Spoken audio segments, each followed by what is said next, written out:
Исәнлек телим сезгә, кадерле дуслар. Яратылыш китабында халкыбызның нәсел башы Ибрахим турында укыйбыз. Ибрахим Аллаһыга ышанды һәм моның белән тәкъва булып саналды диелгән анда. Мин дә Аллаһыга Ибрахим кебек ышанам инде. Шулай булгач, Алла мине дә тәкъва дип санаячак диярләр мөгаен күпләр. Әйдәгез тикшереп карыйк. Сез чыннан да Аллага Ибрахим кебек ышанасызмы икән?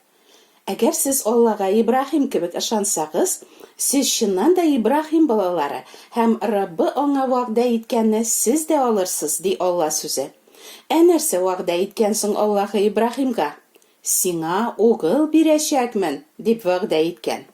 Сиңа угыл бирәчәкмен дигән вәгъдәгә ышануы кыенмыни? Әлбәттә кыен.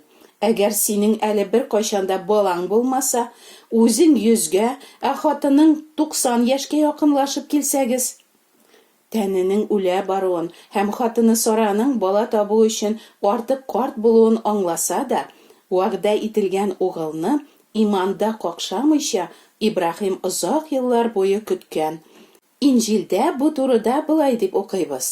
Аллаһы вәгъдә иткәнгә ышанмыйча, аңа шикләнеп карамады, бәлки иманда ныгып, Аллаһыны данлады.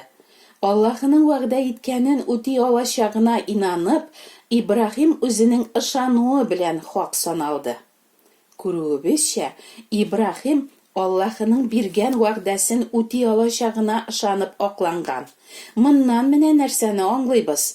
Иман ул Аллаһының барлыгына һәм берлегенә генә ышану түгел, Аллаһының вәгъдәсенә ышану. Ярый, Ибрахим шулай Аллаһының сиңа угыл бирәчәкмен дигән вәгъдәсенә ышануы белән акланган. Безгә бит Аллаһының угыл бирәчәгенә ышанасы юк. Безнең күпләребезнең былай да угыллары бар. Безгә дә Аллаһы берәр вәгъдә биргәнме соң? Әлбәттә биргән. Инҗилдә былай дип укыйбыз. Ибрахим үзенең ышануы белән хак саналды. Хәер, ул хак саналды дигән сүз бер аның өчен генә түгел, бәлки безнең өчен дә язылды. Раббыбыз Гайсәне үледән терелткән Аллаһыга иман итүчеләр булган безне дә Аллаһы хак санар. Гайсә безнең гөнаһларыбыз өчен үлемгә тапшырылды. Һәм без Аллаһы тарафыннан аклану алсын өчен үледән терелтелде.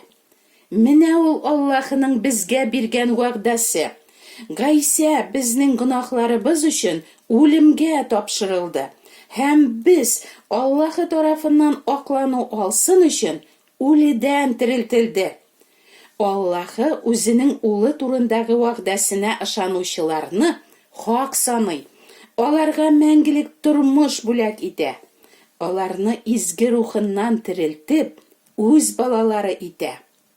Гөнаһлардан аклану, мәңгелек тормыш, Аллаһы баласы булу, булар бит чыннан да кеше ышанмаслык искиткеч вәгъдәләр. Аллаһының вәгъдәсенә ышану чын иман була да инде. Аллаһының вәгъдәсенә ышану Ибрахим кебек иман итү була. Ибрахимга вәгъдә биргәннән соң күп вакытлар үткәч, Аллаһы кешеләргә канун биргән. Минем кагыйдәләремне һәм кануннарымны җиренә җиткереп үтәгез. Аларны үтәгән кеше тереклек итәчәк. Мин Раббы дип укыйбыз Аллаһының Муса аркылы биргән канун китабында. Хәтта кешенең гамәлгә куелган васиятен дә һичкем юкка чыгара яки аңа һичбер нәрсә өсти алмаган кебек, Аллаһының вәгъдәсен дә 430 елдан соң бирелгән канун үзгәртә дә юкка чыгара да алмый. Канунда нәрсәләр язылган соң? Менә мәсәлән, канун әмерләренең кайберләре. Изге булыгыз, сыннарга табынмагыз, путлар ясамагыз, урлашмагыз, ялганламагыз, якыныңны рәнҗетмә һәм талама, хаксызлык кылма, гайбәт сатып йөрмә, туганыңа карата күңелеңдә дошманлык саклама, беркемнән дә үч алма, якыныңны үзеңне яраткан кебек ярат. Мин шулай яшим инде дисеңме? Син бер генә гөнаһта кылмыйсың, бер кайчанда ялганламыйсың, беркемне дә рәнҗетмисеңме? 10 боерыктан тыш язылган тагын 613 кагыйдәне дә син һәр вакыт һәм җиренә җиткереп үтисеңме? Мәсәлән, түбәндәге кагыйдәләрне дә елның-елына үтәп киләсеңме? Уңыш җыеп алгач, уңышларыгызның беренче көлтәләрен руханига китерегез. Рухани шимбәдән соң икенче көнне көлтәне Раббы алдында күтәреп селкесен. Көлтәне селкегән көндә Раббыга тулайым яндыру корбаны итеп, кимчелексез 1 яшьлек тәкә бәрән китерегез. Һәм бәрән белән бергә Раббыга икмәк бүләге итеп зәйтүн майы кушылган 1 эфа сыйфатлы бодай онының 10-2 өлешен китерегез. Бу яндыру бүләге. Күтәреп селкү бүләге өчен үзегез яшәгән һәр каласаладан 2 икмәк китерегез. Алар 1 эфа сыйфатлы бодай онының 10-2 өлешеннән ашыга пешерелсен. Бу Раббыга беренче уңыш бүләге. Икмәк белән бергә кимчелексез 1 яшьлек 7 тәкә бәрән, 1 үгез бозау һәм 2 сарык тәкәсе тәкъдим итегез. Алар Раббыга тулайым яндыру корбаны булыр. Шулай ук гөнаһ юлу корбаны итеп 1 кәҗә тәкәсе һәм татулык корбаны итеп 1 яшьлек 2 тәкә бәрән китерегез.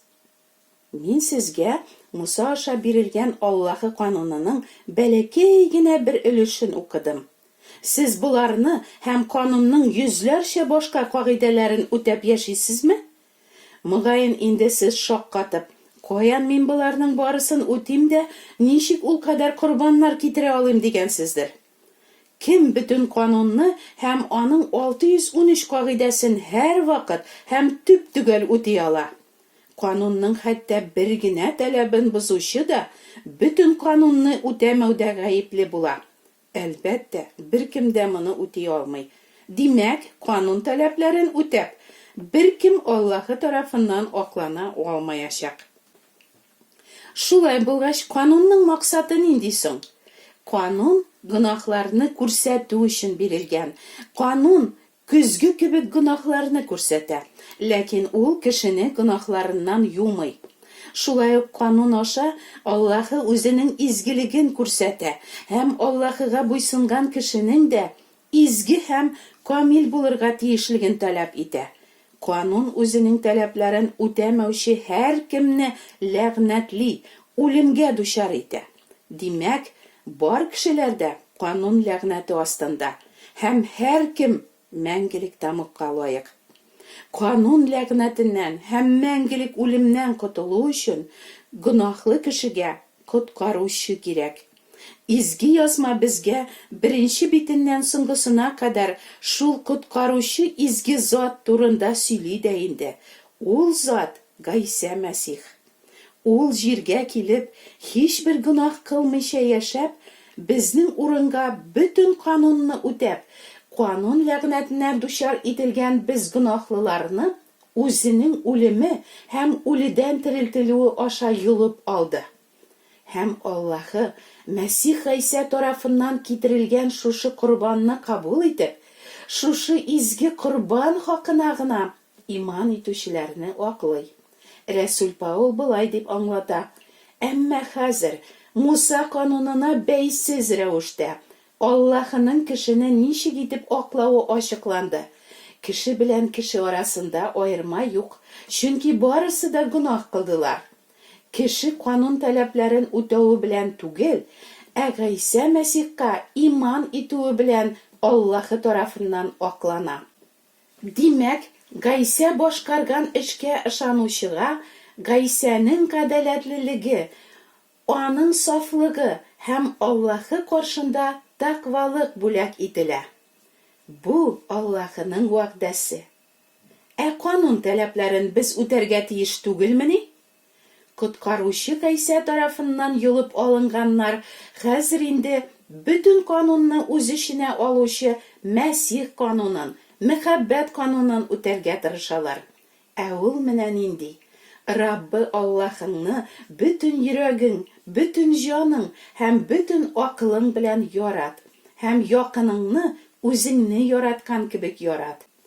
Ләкин гөнаһлы кеше һәр нәрсәне үзенчә бозып яшәргә күнеккән.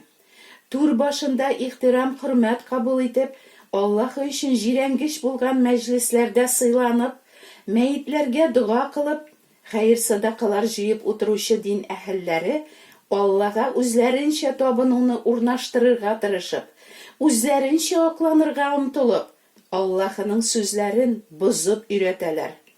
Элек баш руханилар ничек Гайса Мәсихка каршы килеп, ул үзен Аллаһы улы дип атаган өчен аны хашка кадаклатып үтерткән булсалар, хәзер дә дин өйрәтүчеләр Аллаһы үзе биргән корбанны санга сукмыйлар һәм Гайсәгә ышанучыларны нәфрәт итәләр.